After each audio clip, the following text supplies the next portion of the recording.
Kalimantan Tengah, yang tinggal di Palangkaraya, yang tinggal di Kota Menengah, kembali ke desa.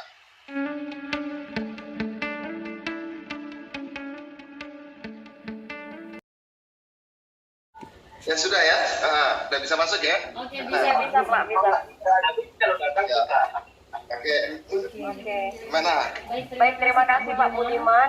Mungkin bisa langsung mulai saja hari ini. Perkenalkan saya Alfi, Koordinator Forum Pemuda Kalimantan Tengah. Terima kasih Pak Budiman telah menyempatkan waktunya untuk bersama-sama dengan Pemuda Kalimantan Tengah. Iya. Kami sangat berbahagia sekali Bapak. Mungkin teman-teman sedikit banyak sudah tahu bagaimana Bapak seorang aktivis reformasi 98 yang saya rasa banyak menginspirasi gerakan teman-teman yang hadir di sini juga. Dan suatu kehormatan bagi kami Bapak boleh hadir bersama-sama untuk berbicara tentang desa dalam menghadapi pandemi dan digitalisasi ekonomi pada hari ini. Bapak juga merupakan founder dari Inovator 4.0 Indonesia yang merupakan juga mantan anggota DPD RI, fraksi PDIP Komisi 2 ya Pak ya. Yes. Kemudian Bapak juga merupakan salah satu tokoh yang juga turut serta menyusun undang-undang desa yang boleh kita rasakan bersama-sama pada hari ini. Ini juga telah bergabung Pak, pemuda dari Kalimantan Tengah. Bapak sudah pernah ke Kalimantan Tengah Pak? Palangkaraya? Oh pernah? Oh iya, tanah Kalimantan Tengah, Palangkaraya, Bapak sudah pernah datang ke sini. Dan kami Forum Pemuda Kalimantan Tengah ini merupakan satu forum pemuda untuk membentuk para pemuda Kalteng berpikir dalam diskusi-diskusi intelektualitas begitu Pak. Dan kemudian kami mengharapkan ada banyak sekali masukan-masukan yang konstruktif untuk membangun generasi muda Kalimantan Tengah, karena Kalteng sendiri merupakan salah satu provinsi yang baru, maksudnya baru berkembang begitu. Dan kami berharap bahwa Kalimantan Tengah boleh belajar dari Bapak hari ini, khususnya pemuda-pemuda desa. Dan juga saya rasa ini tidak hanya teman-teman dari Kalimantan Tengah sendiri Pak, tapi juga dari luar. Juga banyak yang bergabung dari provinsi-provinsi lain dan juga mengharapkan ilmu yang boleh Bapak bagikan kepada kami pada hari ini. Tema yang kita angkat pada hari ini adalah desa menghadapi pandemi dan digitalisasi ekonomi, mampukah begitu Pak? Terus dalam konteks Kalimantan Tengah Pak, saya akan memoderatori webinar kita pada hari ini. Dalam konteks Kalimantan Tengah, desa-desa di Kalimantan Tengah itu punya iklim yang berbeda dengan di Pulau Jawa dan juga mungkin di Sulawesi Pak. Baik dalam akses komunikasi, digitalisasi dan lain sebagainya, infrastruktur juga sangat berpengaruh begitu. Nah makanya ketika kita bicara ketika Indonesia menyatakan dirinya akan menjadi negara digital begitu, orang-orang di Kalimantan Tengah saya rasa secara pribadi ini belum mampu untuk menghadapi gempuran digitalisasi ini begitu Pak, yang sedang dihadapi Indonesia pada era kekinian ini begitu. Nah bagaimana kemudian Bapak sebagai founder dari Inovator 4.0 ini yang yang sangat concern begitu, menginginkan Indonesia menjadi sebuah negara yang memiliki data, kemudian bergerak secara digital, ini mampu untuk memberikan masukan-masukan konstruktif baik bagi pemuda Kalimantan Tengah itu sendiri dan juga bagi teman-teman yang hadir di tempat ini begitu Pak. Mungkin ada waktu 25 menit untuk Bapak boleh memberikan paparannya untuk kami, kemudian nanti juga ada sesi tanya jawab dan lain sebagainya Pak. Mungkin langsung kami serahkan Pak ya. Silakan Pak Budiman. Yang juga ikut hadir dalam webinar malam sore ini. Mungkin saya tadi nggak terlalu banyak lama karena jam 3 kebetulan saya juga mau webinar dengan PM KRI dari pimpinan pusat PM KRI juga. Baik, saya akan sampaikan bahwa pertanyaan tadi apa yang perlu disiapkan. Saya mau bilang, desa adalah satu dari 3 masa depan dunia. Desa adalah satu dari 3 pelaku utama yang menjadi alternatif untuk pembangunan masa depan dunia pasca corona. Itu hasil dari berbagai macam diskusi yang diadakan oleh berbagai macam ahli, pertanian, ahli politik, kebijakan, ekonomi, teknologi, dan segala macam. Mereka berkumpul dan mereka kemudian sudah dipermodelkan ada 3 alternatif dunia yang akan terjadi, yang akan dihadapi dunia dan harus dipilih di dunia, yaitu apakah di dunia pasca corona nanti negara menguat dan kekuatan negara itu dipakai untuk menopang modal-modal besar, pengusaha-pengusaha besar untuk menggerakkan roda perekonomian, subsidi, bailout, penggerakan pajak untuk perusahaan-perusahaan besar untuk menggerakkan roda perekonomian, di mana negara makin menguat. Ya, itu satu alternatifnya.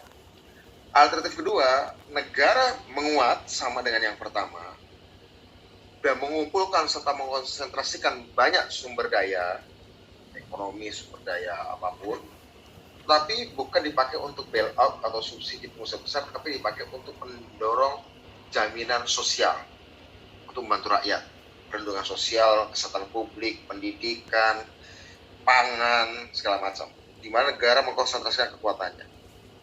Itu alternatif kedua. Kedua-duanya kurang demokratis. Cuma bedanya yang pertama adalah kekuatan negara, sumber daya manusia dipakai untuk menggelontorkan uang pada pengusaha-pengusaha menengah ke atas agar jalan bisnisnya sehingga ada gerak roda ekonominya. Atau yang kedua, negara menguat tapi kekuatan negara dipakai untuk perlindungan jaminan sosial, pengangguran, segala macam, agar orang di bawah bergerak. Alternatif ketiga adalah lebih demokratis daripada alternatif 1 dan 2, tapi pelaku utamanya bukan negara yang dikuatkan, bukan bisnis yang dikuatkan, tapi komunitas yang dikuatkan. Paham ya teman-teman? Komunitas itu artinya ya kampung, ya kampung kota, ya juga desa. Nah, jadi dari 3 alternatif itu yang paling demokratis itu yang ketiga ini. Di mana negara ya kuat, tapi bukan mengkonsentrasi dan memonopoli kekuatan, baik itu untuk dipakai untuk melayani modal besar ataupun untuk melayani masyarakat secara umum. Tapi yang dikuatkan adalah komunitas yang untuk menolong diri sendiri. Tentu saja ada keterlibatan negara, tapi kemudian inisiatif dan sumber-sumber pembangunan, aktivitas dan cita-cita pembangunan itu lahir dari kacamata bawah. Karena mereka bisa menjaga lingkungan. Sementara kita tahu kerusakan lingkungan adalah dianggap sebagai salah satu sebab banyak lepasnya virus-virus yang selama ini tertahan dan tertanam. Karena pohon ditebang, karena pemanasan global, es mencair, sehingga virus-virus yang sudah ribuan tahun atau jutaan tahun tertahan di dalam es, misalnya karena mencair kemudian keluar, segala macam. Nah, kerusakan lingkungan itu karena ada strategi pembangunan yang dilihat dari atas untuk sekedar mengejar profit. Tapi kalau subjek dari pembangunan itu adalah komunitas yang dekat dengan alam yang sudah turun-temurun mereka jaga ratusan tahun, bahkan ribuan tahun, tentu akan berbeda. Bukan berarti kita kembali ke primitif, tetap ada teknologi, tetap ada kemajuan, tapi pelakunya adalah komunitas. Nah, jadi teman-teman, dari 3 alternatif itu, tinggal kita pilih mana? Negara kuat, bahkan cenderung otoriter untuk membela pebisnis, untuk menggerakkan roda ekonomi. Negara kuat dan cenderung otoriter untuk menjaga ketahanan sosial, ketahanan pangan, kesehatan publik, ya. Atau komunitas kuat dan negara demokratis, di mana inisiatif diberikan kepada komunitas-komunitas di bawah, salah satunya desa. Menurut saya, alternatif terakhir adalah yang terbaik. Apakah ada kelemahan? Ada. Bagaimana koordinasi antar desa, bagaimana koordinasi antar komunitas, bagaimana koordinasi antar kampung, sehingga tetap bisa menjaga keutuhan dan kekompakan negara, ya kan? Itu tantangannya kan? Jangan-jangan nanti ada separatisme desa lagi, jangan-jangan nanti ada desa-desa yang merdeka lagi, kira-kira gitu candanya ya. Tapi oke lah, desa sih tidak akan mudah merdeka karena mereka mencintai Indonesia. Tapi intinya adalah bahwa bagaimana berkoordinasi itu tetap dilakukan. Caranya apa? Caranya dengan teknologi. Caranya dengan koordinasi jalan kerjasama adalah dengan misalnya data. ketika desa-desa, komunitas-komunitas seluruh Indonesia yang sudah menjadi subjek, sudah menjadi pelaku utama pembangunan, karena itu adalah satu dari 3 skenario yang ditawarkan ya. Seandainya kita mau ambil skenario ketiga, desa harus siap. Siap sumber daya manusia, sumber daya alam. Sumber daya dana, keuangan sudah ada. Kan sudah ada dana desa. Sumber daya kekuasaan sebenarnya sudah ada. Kan sudah ada undang-undang desa, ada musyawarah desa, ada musyawarah antar desa, ada badan usaha milik desa, ada badan usaha milik antar desa. Tapi orangnya nggak siap, Mas. Yes. Kan ada uang. Pakailah anggaran itu bukan sekedar untuk bikin jalan. Bikin jalan itu penting. Tapi bikin BUMDes, bikin BUMADes. Pakai itu uang dana desa itu untuk kasih beasiswa kepada masyarakat. Beasiswa untuk masyarakat untuk kuliah, belajar ilmu pertanian, belajar teknologi informasi, belajar bioteknologi, anak-anak desa dikasih beasiswa oleh desa, dan kemudian karena dikasih beasiswa dari dana desa atau dikasih beasiswa dari badan usaha milik desa atau dikasih beasiswa oleh badan usaha milik antar desa atau badan usaha milik desa bersama, maka saat dikasih beasiswa setelah mereka kuliah di Mula Warman, setelah kuliah di ITB, setelah kuliah di UGM, setelah kuliah di IPB, di UI, pulang ke desa masing-masing. Karena kamu kuliah bisa kuliah di situ karena selain pintar kamu dikasih beasiswa oleh desa. Ya, kamu benahilah itu desamu, kamu bangun tuh BUMDesmu, kamu bikin perusahaan teknologi miliknya orang desa, kemudian keuntungan itu orang desa. Ya itu nggak ada jalan lain. Kalau kita mau ambil jalan yang ketiga ya, gimana pembangunan pasca corona itu berorientasi komunitas, berorientasi pasar bebas sudah nggak bisa. Terbukti pasar bebas, terutama dalam soal kesehatan, kalau kita diserahkan pada pasar bebas, pada kapitalisme, nggak bisa. Padahal yang terkena pandemi adalah banyak orang. Nah, koordinasi dan konsolidasi antar desa, jejaring antar desa itu akan menjaga Indonesia. Jejaring dan koordinasi data. Ada teknologinya namanya blockchain atau teknologi rangkai data, di mana terjadi proses data didemokratiskan. Setiap desa di Indonesia berkumpul membagi data, kayak arisan data. Data desamu, data desaku, data desa dia, desa Novi, segala macam, kumpulin per kabupaten kalau perlu. Kumpulin oleh kabupaten, misalnya desa-desa di Sampit. Sampit itu Kalimantan Tengah ya? Iya. Desa-desa di Sampit, berapa desa?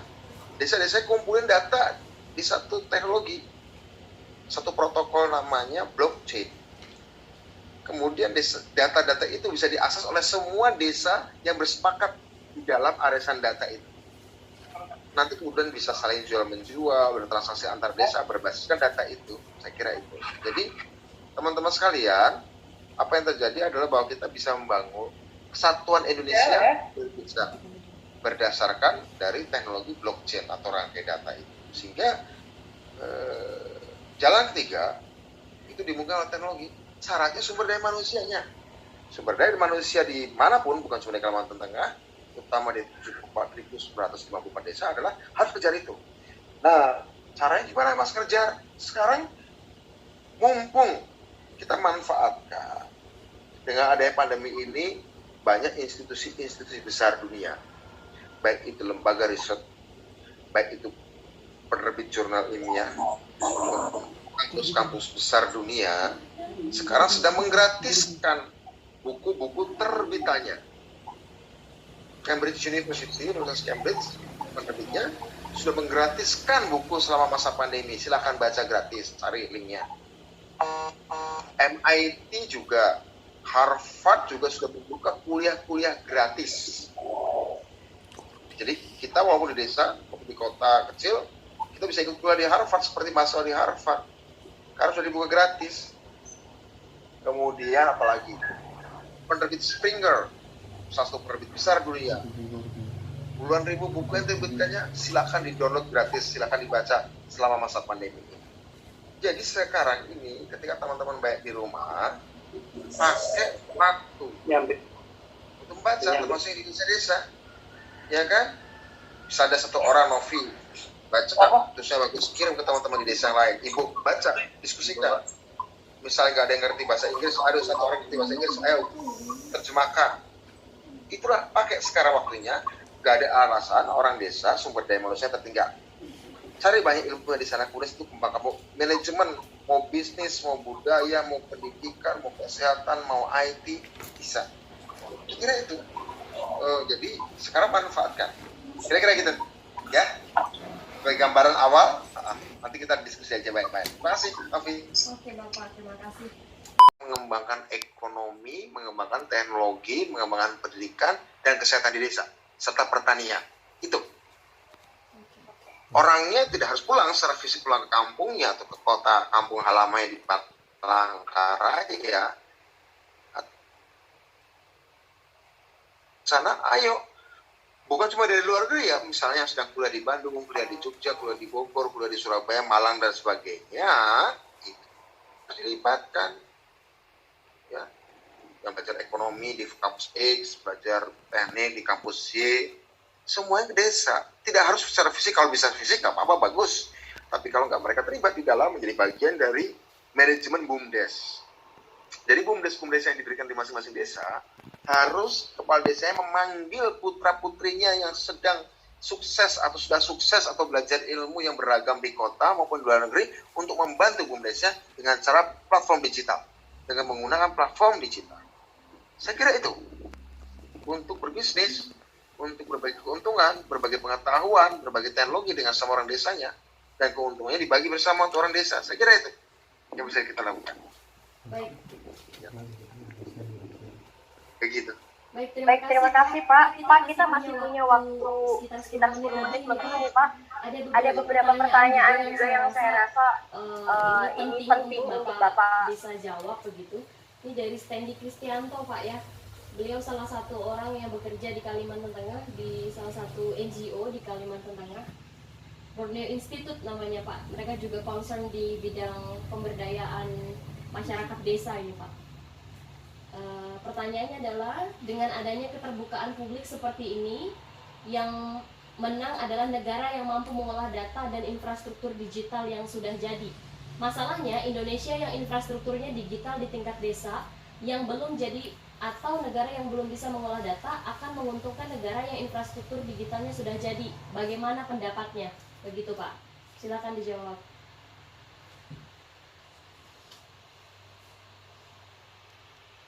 Dan mendeteksi persebaran virusnya, mendeteksi persebaran carrier-nya,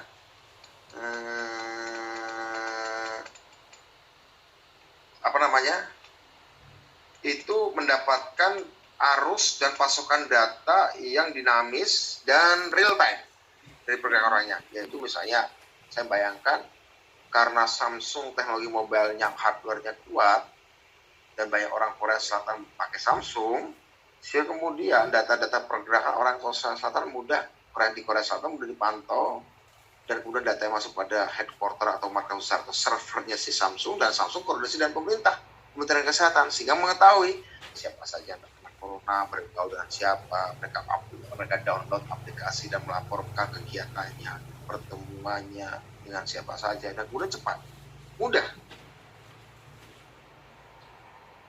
ya kan? Jadi menurut saya itu yang terjadi. Mereka mudah. Nah, itu yang akan menang. Terus Indonesia bisa menang nggak? Kira-kira gitu. Ya kalau kita dengan cara kayak gini nggak bisa. Kita nggak bisa menang. Kita nggak bisa menang. Kita nggak bisa menang karena Indonesia belum siap infrastruktur hardware-nya terutama. Karena itu perlu banyak pihak. Saya sudah ngomong untuk mengembangkan BUMDes ini, mengembangkan dia menjadi perusahaan big data.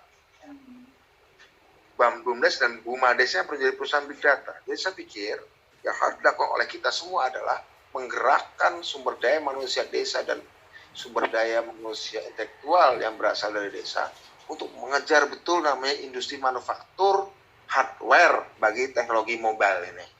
Saya kira itu kita masih belum terlambat lah ya. Ya terlambat tentu saja, tapi masih bisa kejar ya. Siap, siap Pak. Siap, Ya. terima kasih Pak.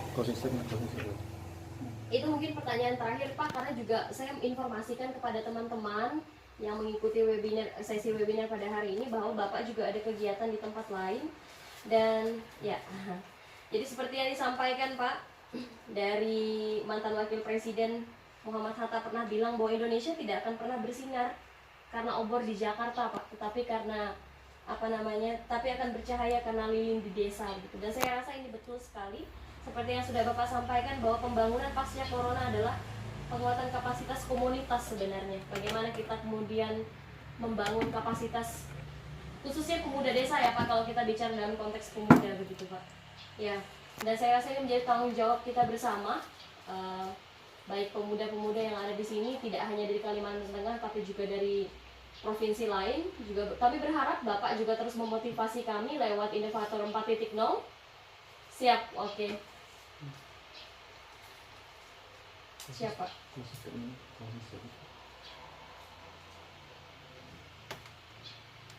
Oke, nanti silakan Oke umumkan di sini siapa yang mau berminat mendaftar.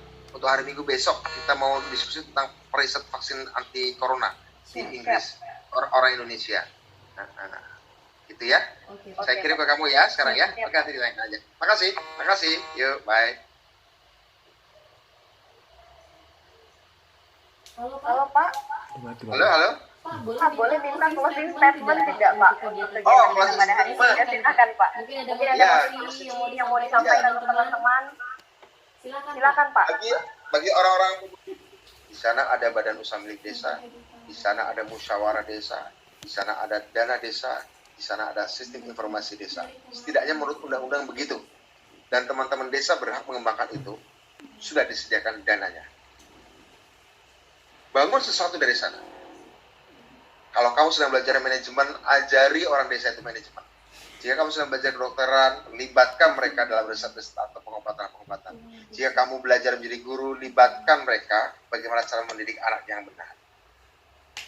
Nanti bukan sekedar kerja bakti, tapi karena desa sudah ada dana, itu akan dipakai untuk membiayai kegiatan itu semua. Ayo, bawa ilmu pengetahuan mau ke desa. Karena dengan ilmu pengetahuan dan teknologi kita akan maju ke depan. Ditopang dan berbasis oleh budaya serta adat. Tidak meninggalkan budaya. Saya kira itu. Ya? Ya, baik. Terima kasih kasih teman-teman ya. Salam ya. Salam. Masih. Ya, mari. Terima kasih Pak untuk waktunya. Nanti saya umumkan tuh acara kelasnya hari Minggu ya. Siap. Terima kasih teman-teman untuk partisipasinya pada hari ini. Untuk ini media akan kami sampaikan nanti. Juga akan kami berikan link YouTube dan link berita untuk kegiatan kita pada hari ini. Terima kasih atas partisipasinya.